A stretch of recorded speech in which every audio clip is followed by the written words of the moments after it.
Hello hi అందరికీ నమస్తే. అందరు ఎట్లున్నారు? నేనైతే మంచిగా ఉన్నా. ఈరోజు ఓన్ వాయిస్తో మీ ముందుకు రావడానికి కారణం ఏంటంటే మా దగ్గర అయితే ఈ సీజన్లో పచ్చి అటుకులు అంటారు, వీటిని పచ్చట్ల బియ్యం అంటారు. సో మీకు ఎంతమందికి తెలుసో తెలియదో నాకు తెలియదు.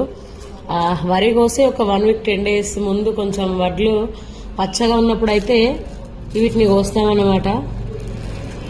వడ్లని కోసిన తర్వాత వడ్లు తీసుకొని ఫస్ట్ వేయించాలి. వేయించిన తర్వాత వీటిని దంచాలి. దంచిన తర్వాత ఇట్లా అవుతాయి. సో పచ్చర్ల బియ్యం అంటారు, అటుకులను కూడా అంటారు. చిన్నప్పుడు తింటుండేవి, మళ్ళీ ఇన్ని రోజుల తర్వాత మా నాన్నమ్మ చేసి ఇచ్చిందనమాట. ఇన్ని రోజుల తర్వాత మళ్ళీ తింటున్నా. చాలా స్వీట్గా ఉంటాయి, బాగుంటాయి. ఎంతమందికి మీకు తెలుసో నాకు కామెంట్ చేయండి.